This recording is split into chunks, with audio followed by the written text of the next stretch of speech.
straight through you.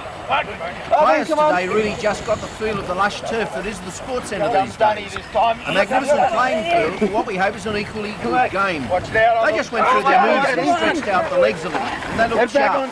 The Sydney-based country six will catch most of the attention, but the two local boys should come out of the game with big raps. West winger Glenn Murray, serious about the game at last by his own admission, given half a chance will show his great ability. Lakes United's Mark Brockenshire has never been keener, and his pairing with roommate and Balmain Tiger Steve Roach has put the big man in his best ever frame of mind. Coach Alan Thompson knows he has the firepower and is quietly confident he has a winning team. And as we know, Tomo knows how to win. Do you see that a problem? Half of Canterbury in one pack and the other guy in the other pack? No, I don't think there's going to be much love on the field tomorrow. I think there'll be a little bit of spite in the game because, let's face it, Gillespie's his first representative game. Folksy is a chance for big representative stuff, and so is Langmack. And one of them's going to be missing out on the Kangaroo Tour, and David Gillespie doesn't want it to be him. I suppose a lot of the crowd will be interested in the Newcastle sides, Newcastle boys' performances, Brockenshire and Murray, of course. Well, if Brockenshire plays as well as he did up against St George up at Bathurst, he's certainly a chance to make the stateside, and it's only just having one good game and you're in.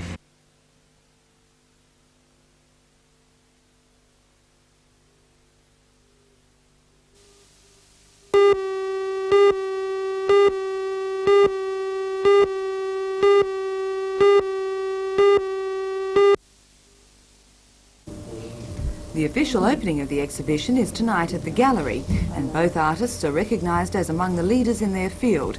Tasmanian artist Jeff Dyer in particular works in both watercolours and oils influenced by the Tasmanian landscape. Has got a real sense of mood and emotion that he's been able to capture in the Tasmanian landscape, and it's a very special use of the technique of watercolour, a wet-on-wet process. And then you look at Jeffrey Hooper, who has studied in Japan and their lifestyle and their living, and he's been influenced by the traditional Japanese painting methods, and he's created a sort of a sensation, an intimate time in paintings. And there's a sense of beauty and a sense of simplicity in both of the works.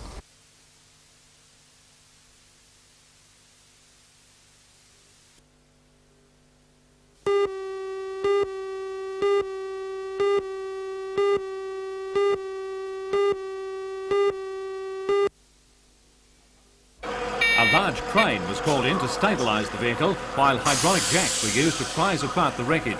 The man's right leg was caught in the control pedals, which were twisted by the impact. All emergency services took part in the operation, including the fire brigade, which stood by in case of any outbreak. The driver was freed eventually and was taken to the Belmont hospital. His condition at this stage isn't known. His name has not been released.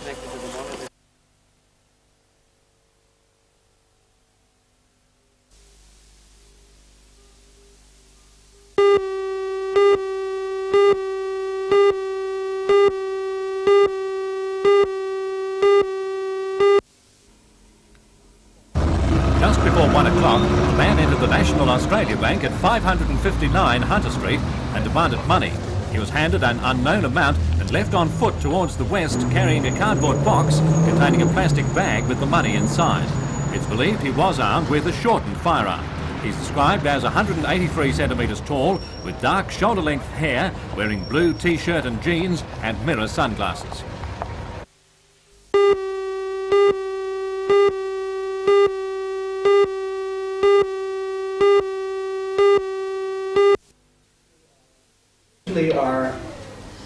Professor Roberts is the Dean of the School of Social Welfare at the University of Southern California. He is an internationally respected lecturer and author in the field of social welfare. Now on a 6-month working holiday, Professor Roberts says he'll be looking at social programs and education in other countries. According to the professor, times are changing, and so is the role of a social worker. The definition of what social workers do is changing.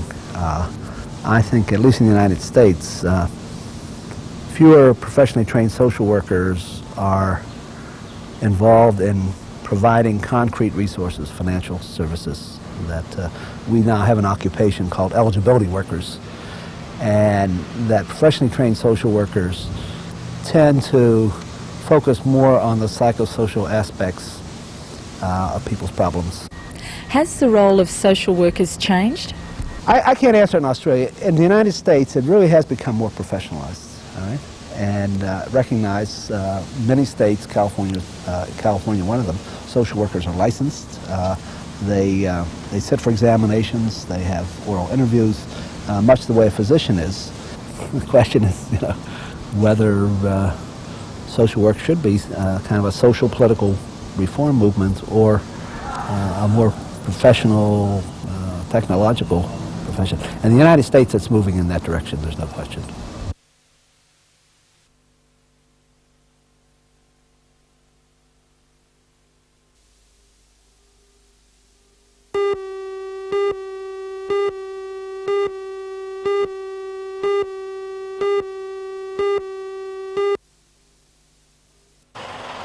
The accident happened in Callaroo Road at Jules Crossing about 10:30, 300 metres on the Redhead side of the railway crossing. A large crane was called in to stabilise the vehicle in the soft ground, while hydraulic jacks were used to prise apart the wreckage. 63-year-old John Cotty of Valentine had his right leg caught in the control pedals, which were twisted by the impact. All emergency services took part in the operation, including the fire brigade, which stood by in case of any outbreak. Mr. Cotty was freed eventually and taken to the Belmont hospital, where it was found his injuries were no more than just bruising. Callaroo Road was completely blocked to traffic throughout the rescue operation. Stand in it, mate.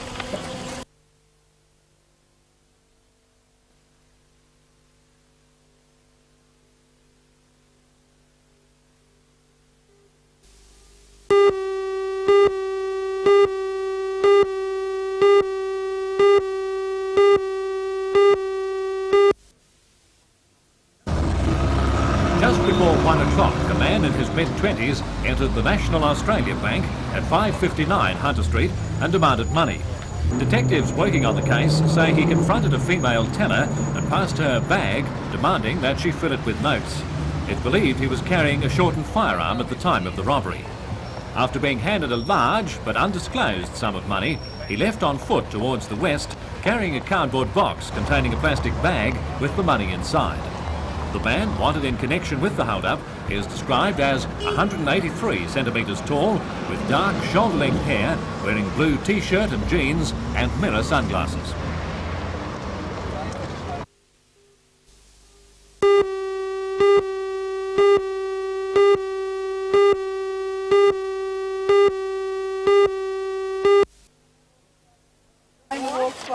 Today's Walking for Pleasure outing was organised by the Newcastle West Community Health Team to follow on the activities of National Heart Week last month. A quick swat up on the Rangers map, some sustenance stored away for later on down the track, and off and away into the tranquil surroundings of Blackbutt Reserve. The Health Department encourages walking as an ideal activity for senior citizens to help improve circulation, increase lung and heart capacity, reduce body weight, lower blood pressure and improve sleep and digestion. Not only that, but it's low cost and easy to do either alone or with friends, and few activities could be safer. Of course, help was on hand just in case in the form of the St John Ambulance Brigade. The Newcastle West Community Health Team does warn that if you have a history of chest pains, high blood pressure or dizziness, tell your doctor first before you join in. But if he says it's okay, then brighten your day. Do your own thing or get in touch with the team at Wallsend Hospital and join in the next Walk for Pleasure.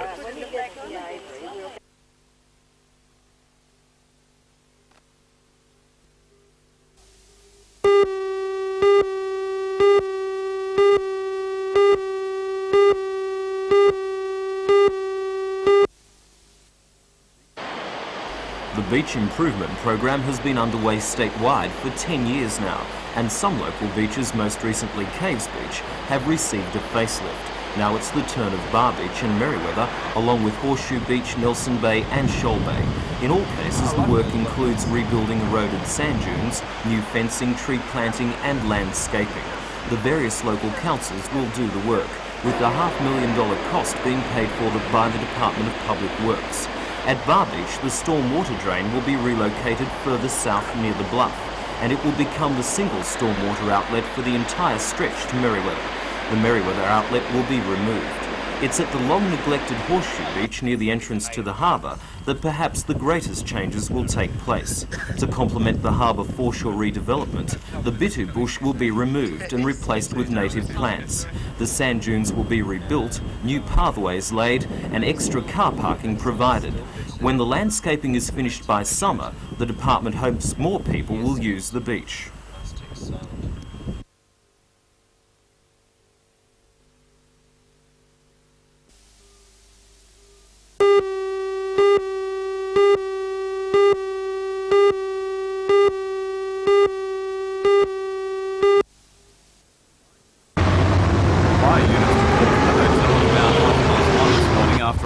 Security guard noticed smoke coming from the rear of the building.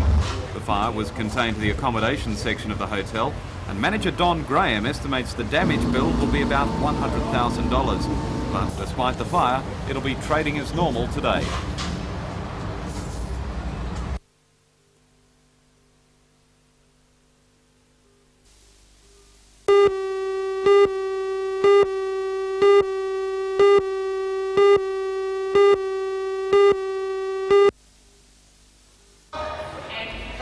The Victorian State Gymnastics Championships were held in Melbourne on the weekend, and the Newcastle competitors returned after scooping the pool with 7 medals, 5 of them gold. At the age of 15, Brian Devonshire took out the open men's section as well as the junior boys title. In the women's division, 12-year-old Carmen G won the open section and the sub-junior title, both gymnasts beating last year's Australian Open champions. Linda Mooney was placed first in the junior women's section, and 10-year-old Tracy Whipps runner-up in the sub-junior age division. 16 hours of training a week has paid off for 4 of the team members, now chosen to represent Australia at the World Titles in Paris in October. And unless things change, that's the highest level they can compete. Well, the standard among the young gymnasts is exceptionally high. Have we got any future Olympians in the team? Well, unfortunately, this isn't an Olympic event at the moment. They are hoping that in another Olympics time, probably in the 88 ones, that they will have trampolining and tumbling as one of the Olympic events. But just at the moment, it isn't an Olympic event.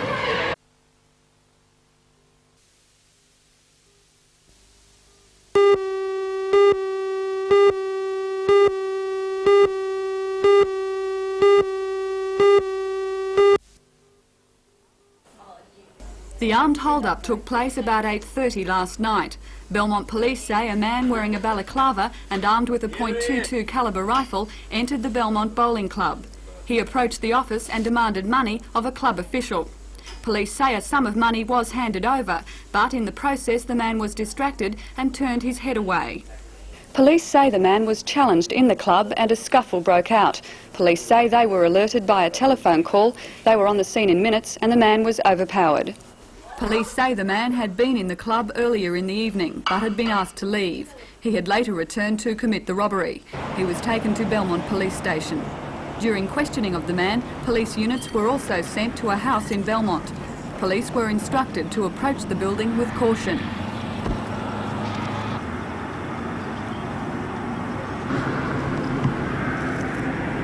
After about 15 minutes, a man appeared at the front of the house. He was also arrested and taken to Belmont Police Station.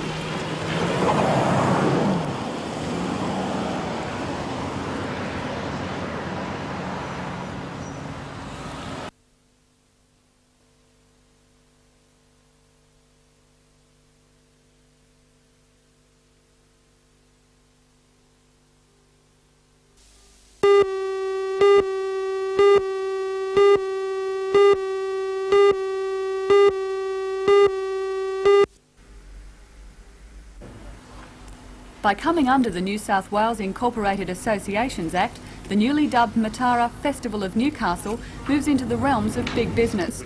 The new management will administer its own funds and report to its own members, rather than to the Newcastle City Administration. A new board of directors will have the final say. They include Peter Barrick, the Secretary of Newcastle Trades Hall Council, Alan Beard, the Regional Director of Education, Alan Black, the Newcastle Manager of Coal and Allied, Mercia Buck and Joan Ison, former Matara secretaries, Brian Nowak, the General Manager of Newcastle Newspapers, and Del Saunders of the city's Sports Council. Festival Administrator Johnny Allen says he sees no conflict between the board's role and his own job. The board is responsible for the general policy and the framework of the festival, and I'm responsible for the day-to-day administration. Sometimes it's a little difficult to perceive where one stops and the other starts. That is really a question of working it out with the board in terms of how they want to spell out that framework and the amount of leeway that they expect the administrator to take. But that's the distinction, that I'm answerable to the board and responsible to the day-to-day administration, but they are responsible for setting the policy and general directions of Matara.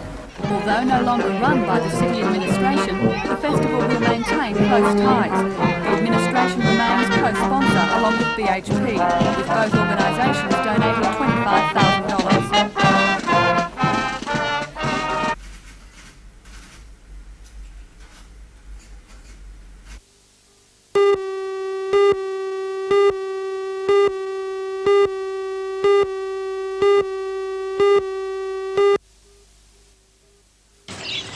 The present council chambers in Port Stephens Street, Raymond Terrace, was built in 1964 to serve the Shire's needs until 1999. But according to Shire President Councillor Taylor, already staff members are feeling the pinch. So if they're going, it's necessary to change the location because the growing of the Shire and the increase in the number of staff has entirely outgrown the building that we're in at the present time, so much so that we've had to use a demountable for the planning department. They're now out on what was one of our parks and gardens. A recently commissioned report assessing the council's options to either relocate or extend its chambers is expected to favour either a new site at Raymond Terrace or alternatively in the council's controversial new Salamander Bay project. Councillor Taylor today said he expected mixed reactions to the report. I think the fact that council chambers is going to move will probably be a greatly discussed item throughout the Port Stephens Shire, because a comment was passed by our clerk the other day that the thing that seems to disturb people more than anything is the moving of council chambers, because when you discuss other issues which obviously affect certain areas, that discussion is confined to those areas, but this is a Shire-wide proposal, so obviously everyone in the Shire is going to be affected by any change of the location of the council chambers. The Salamander Bay project is seen by many as the council's baby, and so speculation is that the new council chambers will be built there, possibly in an effort to turn this area into a new focal point of the Shire. This site also offers advantages in that the land, already council-owned, is ready for an immediate start on building. Another consideration is that the Salamander Bay area shows greater future growth potential.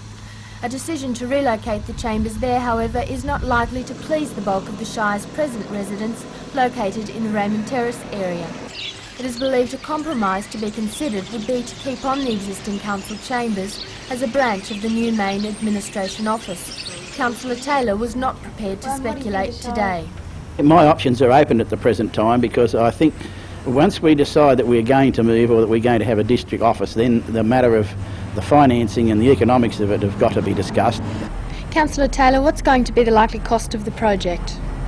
I'm going to give you a very round figure, Karen, and I say you're looking at probably $3 million, but you've got to remember that to compensate this, that there are other issues that we would sell land probably to finance most of that, whether the present council site, as I've suggested, would be the district office. If that's not the district office, that site may then be subject to a sale, which would offset some of the cost, but basically around that figure as a gross value.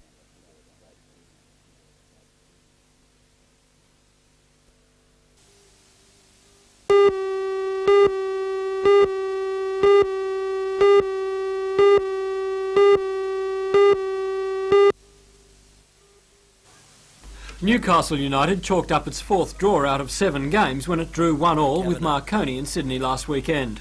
With the swag of draws and 1 win against most of the top teams in the competition, most observers have been impressed with United's performance. But unfortunately, it seems Rosebuds still have a lot more to prove. They lie in 4th last position on the table. The next 4 rounds are the real test of how they'll finish this season. They play 4 of the lowly placed teams and must win to make the season a success at all. That test starts with Blacktown on Saturday, and their new English import, Stuart Heap, is hopeful of a win. I'm hoping we'll win, obviously. You know, I think the team's confident. they've been unlucky with the results so far. You know, it's just been, you know, just something lacking. You know, they've drawn against the top sides. They've got a few good results. Heap scored United's goal last weekend, but says he needs to acclimatise more. I was pleased with the game, but my overall contribution was, you know, lacking. I think I got to get acclimatised and everything. So you're having trouble with the acclimatisation so far? Well, after last Saturday's game, I'd say so. Yeah, we've had a few training sessions at night and everything, and it's been a lot easier for me, you know.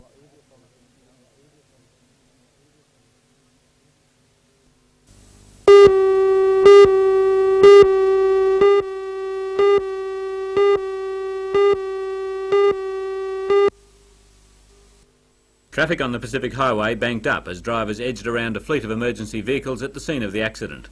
The cars, a Ford Falcon and a Datsun, collided at the Windale turnoff. The Datsun contained a Port Macquarie family of 4 returning home after a holiday. 2 young children, strapped into a baby seat and a bassinet, escaped uninjured, as did their father, who was driving. However, their mother was trapped. The badly crushed side of the Datsun jammed on top of her legs. In a difficult operation, rescue workers gradually prised the twisted metal clear of the woman, who ambulance officers said appeared not to be seriously injured. As the operation proceeded, rescuers freed an unexpected passenger, the children's pet rabbit. The woman was eventually freed about 7 p.m. and taken to Newcastle Hospital. The driver of the second car was uninjured.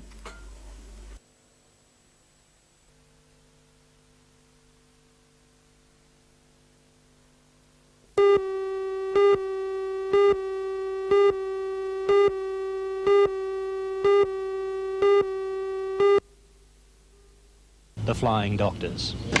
Action! What does your father think about this expedition? The Flying Doctors follows hard on the heels of a successful mini-series of the same name. This latest corporate the best job I production, possibly however, can. is out to secure a regular family and audience. So a couple of weeks ago, he sort of showed me how to. And we've also got a medical where they come in. What's it called, isn't it? Yeah, The outpatients. And when I started the show, Andrew involving Victoria, which has been transformed into the township of Cooper's Crossing. Making sure the general production is running. Especially as she's a woman and young, Dr. Tom Callaghan. energy and, you know, here I am. And she has in the first episode, a bit of a disaster and the townspeople trying to get, so especially as she's a woman. I get a little bit bored sometimes playing fine, upstanding citizens. Sometimes I think, you know, as an actor, it's sometimes much more interesting to get your hands into something that's a bit more offbeat. With a series such as this, does give you the chance to sort of broaden to develop.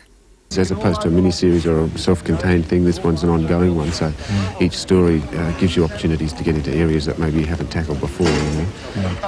The first episode of The Flying Doctors will premiere tonight on NBN and I'm going at to do 7:30. the best job I possibly can.